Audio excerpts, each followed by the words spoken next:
টেবিলের আড়ালে নগ্ন দুটি পা, অস্বাভাবিক পজিশন দেখেই তিলোত্তমাকে ফোন। ধীরে ধীরে খোলসা হচ্ছে সেই রাতের দৃশ্যপট। শুরু করছি আজকের ভারত বাংলা খবর। খবরটি শোনার আগে আপনার এই চ্যানেলটিকে লাইক ও সাবস্ক্রাইব করে অন্যদের পাশে থাকার সুযোগ করে দিন। শুরু করছি আজকের দৃশ্যপট। তিলোত্তমা CFSL এর রিপোর্ট সামনে আসার পর থেকেই নতুন করে একাধিক প্রশ্ন মাথাচাড়া দিয়ে উঠেছে। সবথেকে বড় প্রশ্ন, আদৌ কি প্লেস অফ অফারেন্স সেমিনার রুম, সেটা নিয়েও হাজারো দ্বন্দ্ব রয়েছে।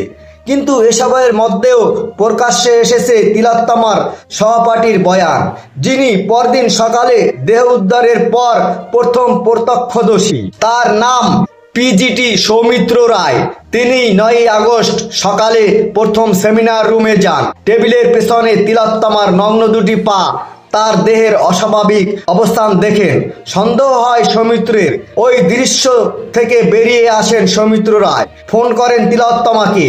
তারপর তিলোত্তমা পর্ব নতুন করে পাতা উল্টাতে শুরু করে। CFSL এর রিপোর্ট আর CBI এর হাতে আসা তথ্যের ভিত্তিতে সেই অধ্যায়ের এক কর্মসূচি তৈরি করা হয়।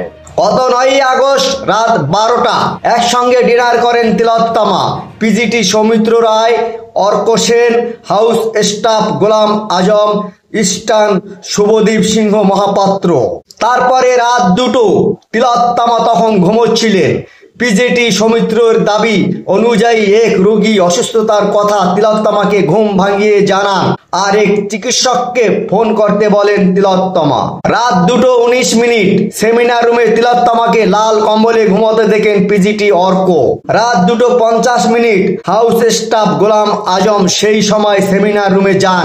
গোলামের দাবি, কারো সাড়া না পেয়ে দরজা বন্ধ করে চলে আসেন। এখানেই তৈরি হয়েছে ধোঁয়াশা। গোলাম বলেছেন তিনি দরজা বন্ধ করেন, কিন্তু অভিযুক্ত সিভিক ভলান্টিয়ার আবার তদন্তকারীদের জানিয়েছেন দরজা খোলা ছিল। তাহলে প্রশ্ন, গোলামের বন্ধ করা দরজা খুলল কে? রাত 3:30 পর্যন্ত পিজিটি হাউস স্টাফ ইস্টার্ন জেগেছিলেন। রাত 3:30 থেকে ভোর 4:30 এই সময়ের ব্যবধানে ঠিক কি হয়েছিল? মনে করা হচ্ছে এই সময়ের মধ্যে নৃশংস সেই ঘটনা ঘটে, কিন্তু এই সময়ের মধ্যে কোনো ব্যক্তি যারা সেই রাতে সহপাঠীর সান্নিধ্যে ছিলেন তার কারণেই কোনো বক্তব্য পাওয়া যায়নি। পরের দিন সকালে কি হয়? সেমিনার রুমে তিলোত্তমার দেহ প্রথমে দেখেন পিজিটি সৌমিত্র রায়। সূত্রে খবর, CBI এর কাছে বয়ান। 9 আগস্ট সকাল 9:35 তিলোত্তমাকে দেখতে না পেয়ে সেমিনার রুমে যান।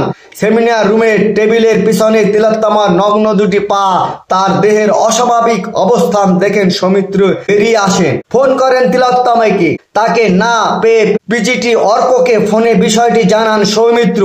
যদিও ওই সময় নিয়েও দ্বন্দ্ব রয়েছে সৌমিত্রের বয়ানের, অর্ক সঙ্গে বয়ানের ফারাক আছে।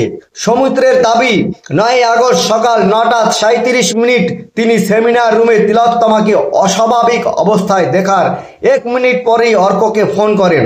অর্কের বক্তব্য, এই ফোন এসেছিল সকাল 9:30 নাগাদ। ঘটনা শুনেই দেহ মর্গে পাঠাতে ইউনিট হেড সুমিত রায় তফাদারকে নির্দেশ দেন সন্দীপ ঘোষ। প্রশ্ন আরো এক জায়গায় থেকে যায়, কম্বলের রং নিয়েও ধোঁয়াশা তৈরি হয়। সব মিলিয়ে নতুন করে জট ছাড়তে হবে তদন্তকারীদের। এই মামলায় এখন পর্যন্ত তদন্তকারী অফিসাররা ধৃত সঞ্জয় রায়কে ছাড়া আর কারো নাম প্রকাশ্যে আনতে পারেননি, যদিও এই নিয়ে এখন পর্যন্ত তদন্ত চলছে।